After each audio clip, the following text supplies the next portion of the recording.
Alright, so Grid 2, I played the demo for the first Grid. I thought it was really good. But Grid 2 I picked up really cheap at GameStop. They're selling this game for like 40 bucks brand new, and I jumped on that deal. I played this game to completion. I thought it was really good. I enjoyed it, and I previously pre-ordered this game, and I canceled my pre-order because I learned that this game didn't have a cockpit view, and I was getting kind of scared hearing more about the game and like, oh, it doesn't have enough cars and tracks as the original Grid, and I kind of got a little bit intimidated, and I canceled my pre-order for Fuse, which was a piece of trash. Grid 2 is actually a great racing game. I thought the cockpit view, not having the absence of the cockpit view was gonna, actually mess with me a little bit, but no. It's a really excellent game, and I actually think that this game was much better without a cockpit view. So, just a really good quality racing game. I played it through completion, had a lot of fun with it. Halo 3, boring campaign, good multiplayer. That's what I'll say. I've tried playing this campaign multiple times. I just can't play it. I just can't. It's just it's boring to me. I cannot complete this game in the multiplayer for this game. Halo 3 ODST campaign, I beat it. It's short. It's not anything special. ODST. I have the multiplayer DLC for all the multiplayer. Well, it comes to the Halo 3 multiplayer in here with all the DLC, which I never really played because I never really got into Halo 3 multiplayer that much. But overall, just okay game. Halo Reach, the last game from Bungie for the Halo series. I thought it had a good campaign that was actually much better than Halo 3. Multiplayer was pretty good too, so it was a good game. Halo 4's campaign was boring. Again, I beat the game, but the campaign was boring and frustrating. The multiplayer, I had a lot of fun. I think Halo 4 has the best multiplayer, and I was surprised because normally I'm not a big Halo fan when it comes to multiplayer, but Halo 4 actually had a really good multiplayer, and I played that game hardcore for a couple weeks. So, Halo 4. Overall, my feelings on the Halo series as a whole, I never played Halo 2 and 3, or 2 and 1, excuse me, but I just think the series is okay. I don't think it's anything special. I don't think it's something that to buy an Xbox 360 for. I don't know how people are fans of this franchise. I think it's ran its course, and I think that they should stop the game. Like, seriously, after Halo Reach, they should have just ended it, but no. Microsoft wants to continue everything. Like, I don't need a Halo 4, 5, and 6. I don't need a Halo, like, side stories from my characters. It's like, put it to rest. Give this, if they people are seriously, I feel like most gamers are this too. The way I compare it is this: when it comes to video game sequels, most kids or most gamers are like kids with cookies. They want more cookies. They just want more cookies because they don't have any self-responsibility to know, maybe I shouldn't eat 6 cookies today because that would upset my stomach and it's not really healthy and I would get fat if I keep eating cookies. So what gamers want is they want sequels for all their favorite franchises. Like this. Like the Assassin's Creed series. Like the Gears of War series. Like what else? What else is a non-dying franchise that's ran its course already that I have? Mass Effect, too. They just keep wanting more and more cookies when they don't have the self-responsibility to know, maybe if they stop putting out more Halo games, then the series could actually be known as like a good. Here's the thing, and I say this a lot to people: would you rather take your favorite game series, whatever your favorite game series is? Would you rather have that series be known as 4 phenomenal, great masterpieces, or 5 good games and 3 horrible games? Which one would you rather have? 4 great games, or 5 good games and 3 horrible games? If it was my favorite franchise, I want the best for that franchise, and I would want my franchise to be well known as a overall amazing franchise instead of it had 5 good games and 3 awful ones. Like, why would you want anyone or anyone to have like that opinion towards your favorite franchise? It just doesn't. Seriously.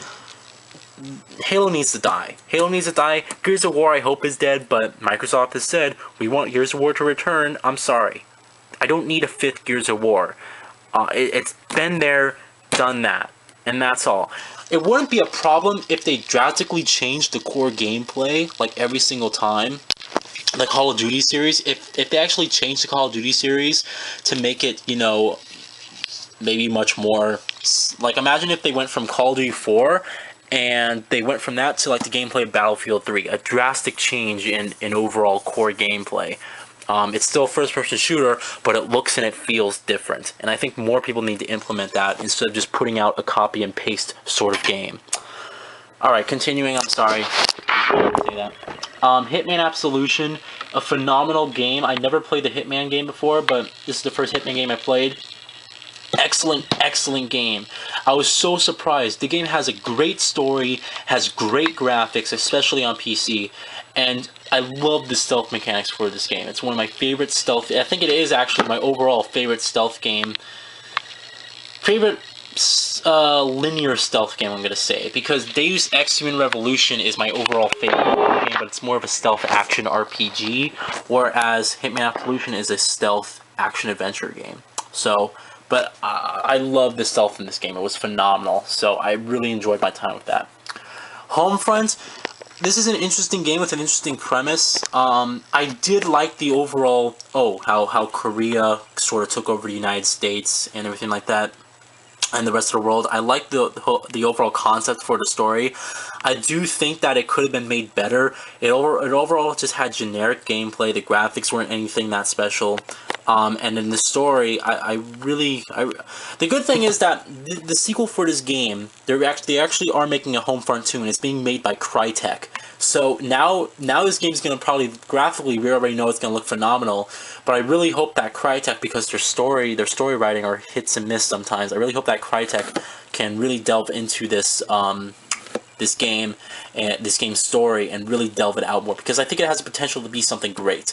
I did like the multiplayer a lot for this game. I had fun with it. I did a couple of videos on that. It's on my channel still. So, but I overall really enjoyed this game.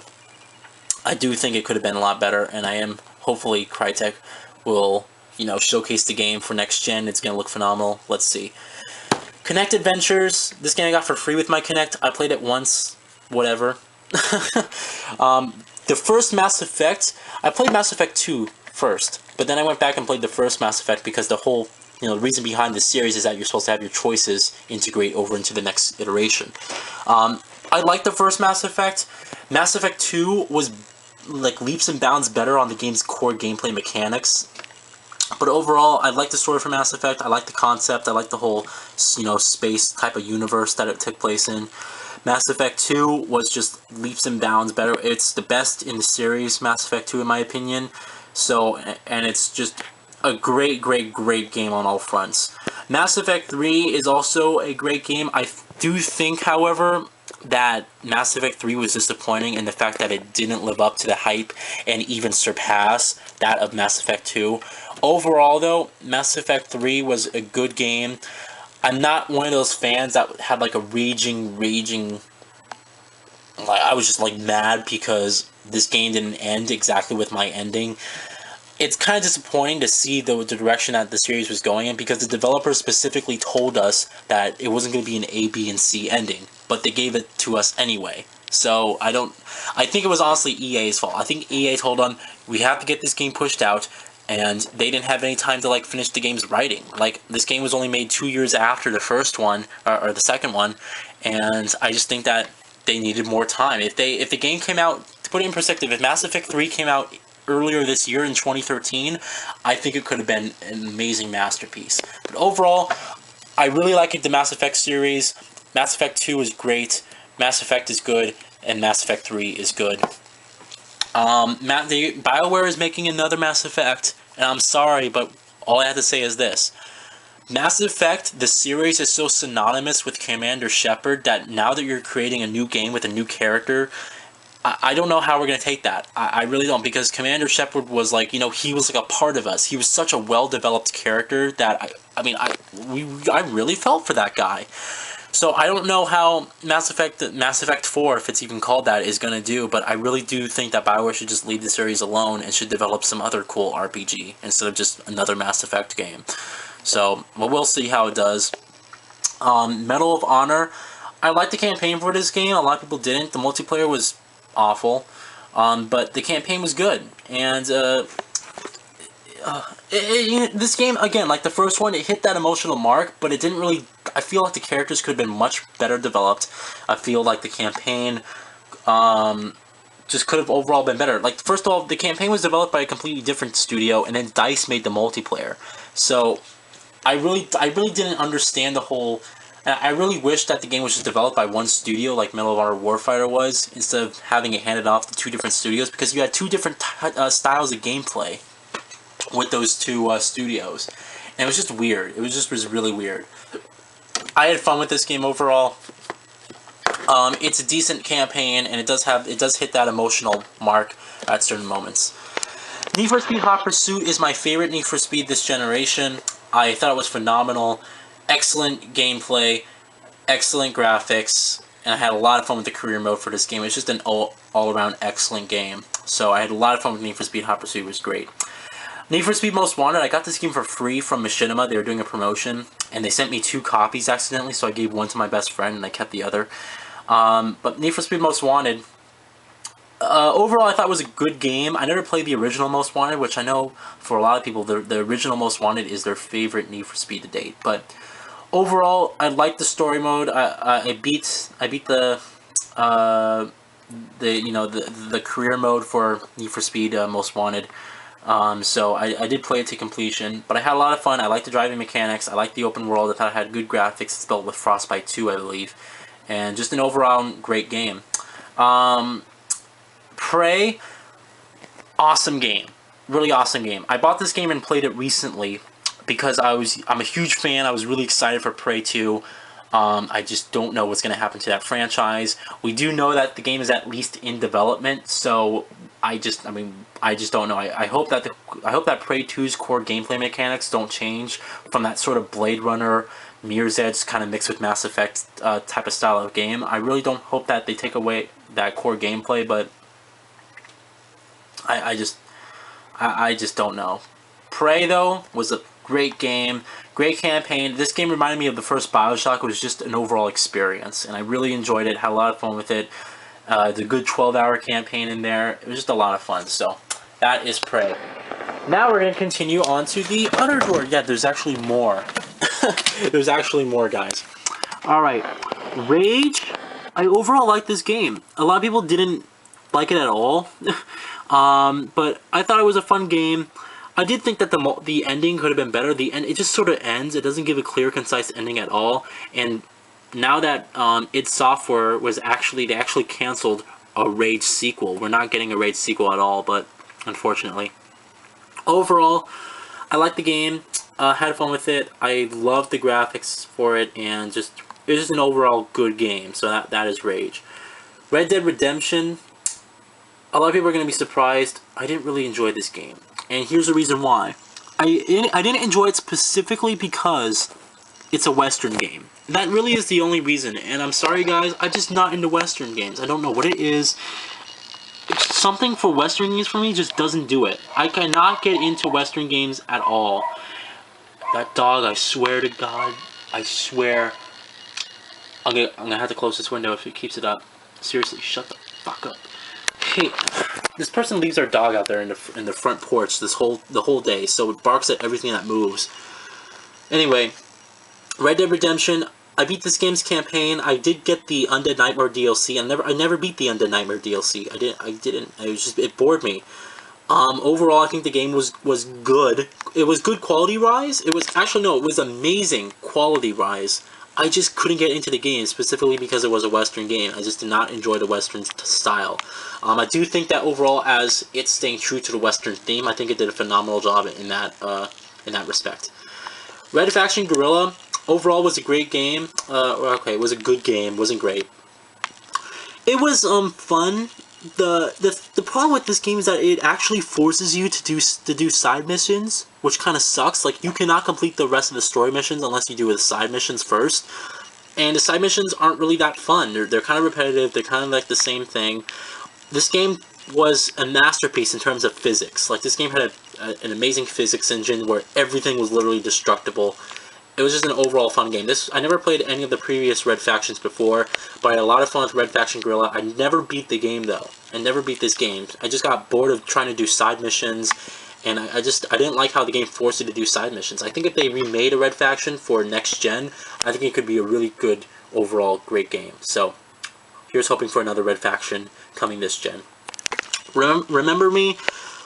I did a video after I beat this game. This game has a phenomenal story. Excellent, excellent story. It's like Binary Domain. Has an excellent story, excellent graphical style. The gameplay is good, but it does get repetitive. It takes that combat game from like Sleeping Dogs and Batman Arkham, the Batman Arkham series.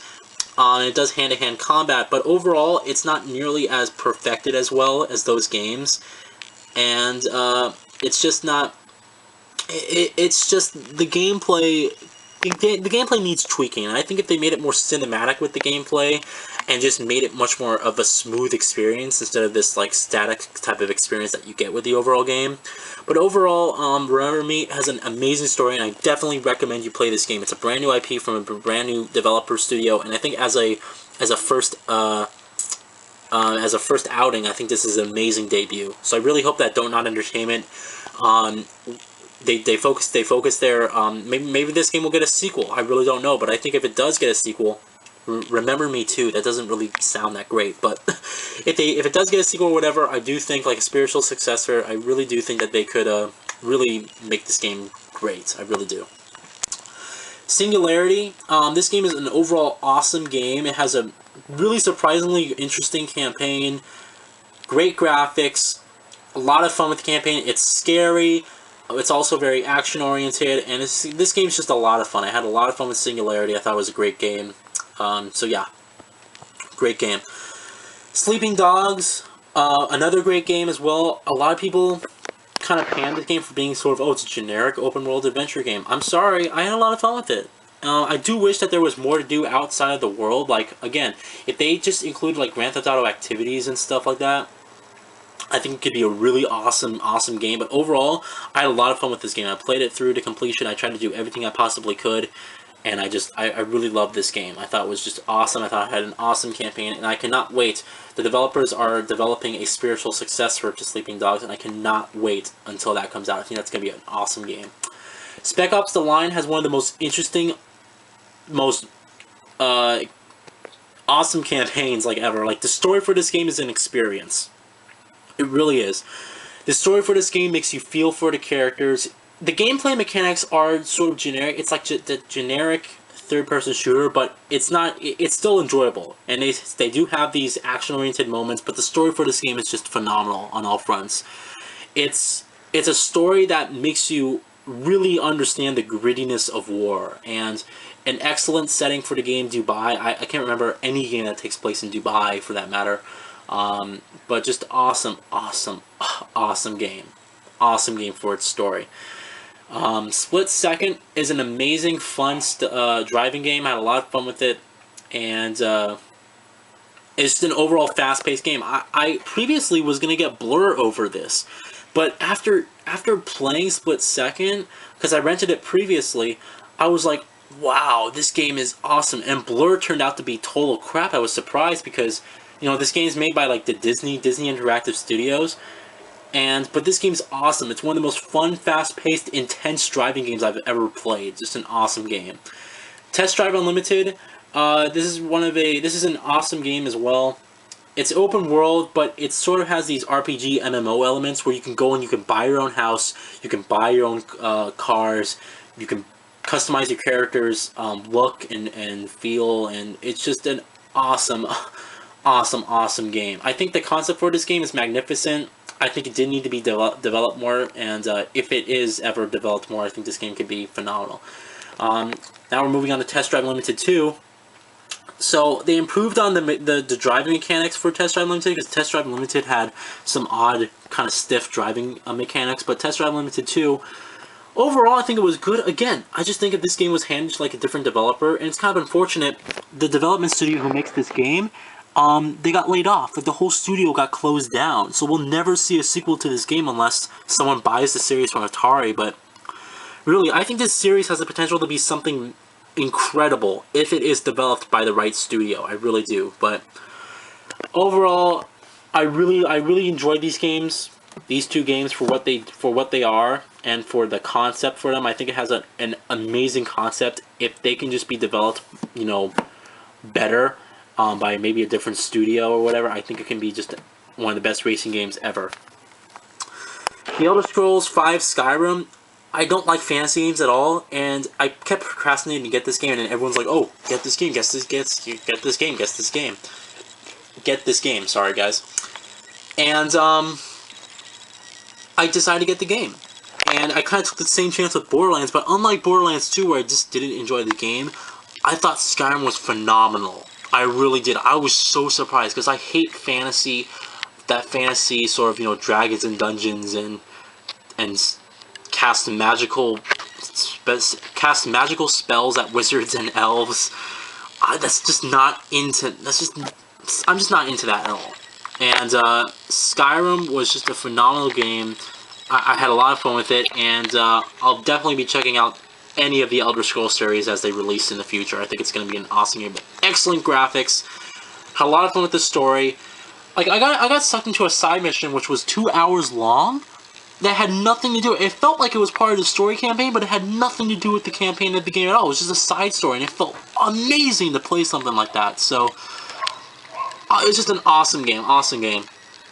Turok, overall, you know, I'm gonna cut the video. I'm gonna close this window because that dog needs to get hurt. I'm sorry about that, guys. I closed the window. Hopefully that will negate some of the noise. Turok, never played the original Turok on the N64, I believe it was on. I think it might have actually been the PS2 GameCube. I'm not sure. But I never played the original Turok. I had a lot of fun with this game. I liked it a lot. It's unfortunate.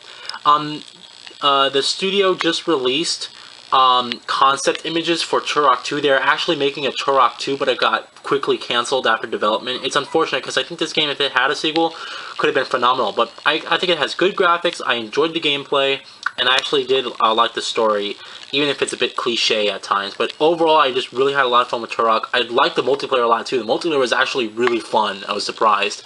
So, but overall, awesome game. And I do hope that, well, now I guess it won't ever get a sequel, but if they do reboot the series like later on in the future, I really think it can be something great. Tomb Raider Legend. Overall, this is the first Tomb Raider game I played. I bought this previously back on the PS2, and after I really liked it on the PS2. Back when you subscribed to PlayStation, the official magazine, and they gave you demo discs. Remember when they gave you demo discs when you subscribed to the magazine because, you know, there was no PlayStation Store, no Xbox Marketplace and stuff like that. But Tomb Raider Legend was an awesome game. It's like watching a fun, cool action movie. It's just an overall awesome. It was the first Tomb Raider game I played. I thought it was awesome. This is the first. This is sort of a reboot of the series. This is the first game that Crystal Dynamics made. So, but awesome game. I had a lot of fun with it. Tomb Raider Anniversary, I thought was just okay. It's more of like an HD remake of the first Tomb Raider, and it wasn't nearly as interesting as Tomb Raider Legend. It was just okay, but at least they did remake it, and I had a lot of fun with the game. It's an okay. It improved on some of the core mechanics, but overall, I just think that Tomb Raider Legend was such a better game. It's a much more enjoyable game too. Tomb Raider Underworld. This is the game that I showed you guys earlier in the video where I had those papers, those thick pieces of paper that you print game covers on. So I printed. Oops, wrong Tomb Raider game. Damn. So yeah, I printed this cover myself. High quality cover. You can barely tell at all. Maybe you can tell on the bottom here because everything isn't as straight. But yeah, you can barely tell. Maybe the pictures are darker and the text isn't as sharp. But yeah, you can barely tell that I printed that cover out. But yeah, I like this game. I really did. It continued the story from Tomb Raider Legend, but overall, I think that Tomb Raider Legend was the best out of this trilogy right here. I think Tomb Raider Legend was awesome. But Tomb Raider Underworld, it went for a more realistic core mechanics, but overall, I just thought,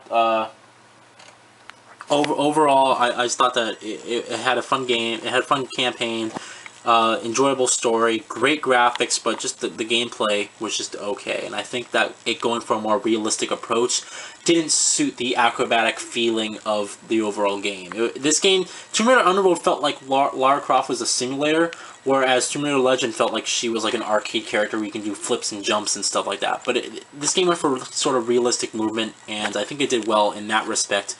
I just think it didn't translate well into the overall gameplay. Tomb Raider, the reboot. This game is awesome. A phenomenal game. Had a lot of fun with this game's campaign. I actually did 100% in the game just recently.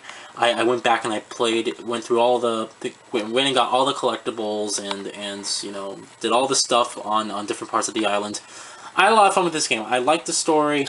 I really enjoyed the graphics, especially on PC. This game looks phenomenal. And really enjoyed the new gameplay dynamics. It's great because I think Tomb Raider as a series now is going in the right direction. Again, it's a drastic change in core gameplay. I do feel, however, that the game, instead of it going for a more action-oriented route, I would have liked Tomb Raider to go for a more survival horror type of a gameplay approach, because I really like Lara Croft gets beat up so much in the Tomb Raider reboot that by the time you're like almost done playing with the game, you don't really feel scared for her anymore. She's gone through so much pain, it's unbearable. Overall, though, I feel like if the game went for a more survival horror approach, it would have been much better. But the overall action-oriented moments are fun too. I just think that the game would have suited better, especially for the type of world and the environment and the grittiness that they were going for. Would have just been much better suited for a survival horror type of game. So, but I don't know. Crystal Dynamics is actually developing a sequel to this game as we speak for next gen, and I cannot wait for it. I think it's gonna be awesome. Tom Clancy's Splinter Cell Conviction, overall really fun game. Had a lot of fun with the Splinter Cell series. It was short, and that's my only problem with the game. The campaign was about 5 hours long. It wasn't that long, but it had a good story, had good gameplay, and I really enjoyed it. Ghost Recon Future... Oh, good co-op as well for Splinter Cell Conviction. Ghost Recon Future Soldier. This game was, you know, highly anticipated because this game was supposed to come out like years ago, and then it kept getting delayed and delayed and delayed until it finally came out in like 2011, I think it was. 2012? I think it was 2011. Actually, no, I think it was 2012. Whatever. Overall, I think this game was good in terms of gameplay. I do think that the core mechanics of the game were, you know, really gritty and they were really intense and stuff. I really enjoyed that. The graphics were outdated, like really outdated. It was kind of embarrassing how outdated the graphics were, but that's what you get when you keep delaying your games for like 2 years. You know, stuff starts to seem old and unfinished. But overall, I enjoyed the game. I enjoyed the game's campaign. It was fun. But yeah, it was just fun. Splinter Cell Blacklist. Really enjoyed the campaign for this one. Had a lot of fun with it. Again, it took the core gameplay mechanics of Splinter Cell Conviction. It perfected them. And at the same time, it gave you what you want. It gave you a nice, solid 10-hour campaign. Never played the co-op yet, but I did play the competitive multiplayer, and it was a lot of fun. So I really enjoyed Splinter Cell Blacklist. I thought it was a great game. Wolfenstein, the reboot for this generation, had a lot of fun with this first-person shooter. It was just really good. I thought it was an overall just really good game. I liked the campaign. I liked the graphics. The gameplay was fun, especially with your, you have these, you know, cool powers and stuff, which made a cool, unique twist. I cannot wait for Wolfenstein: The New Order. I think it looks phenomenal. I'm gonna get that game on PS4, by the way, but it's just an awesome game. So, Wolfenstein, really good game. Vin Diesel Wheelman. This game is okay. I never beat this game. I just got bored of it along the way. It's just okay. Graphics are good. The driving mechanics are good. There's some cool action-oriented elements in there, but there's not really... I mean, it's an open-world game. I think Wheelman was supposed to be a movie, and the game came out and was, you know, was supposed to come out alongside the movie, but the movie got canceled, so they made the game anyway. I don't know. So that's that's Wheelman. I just thought it was a good game. Or I thought it was a decent game overall. Just decent. So, yeah. Next part, guys.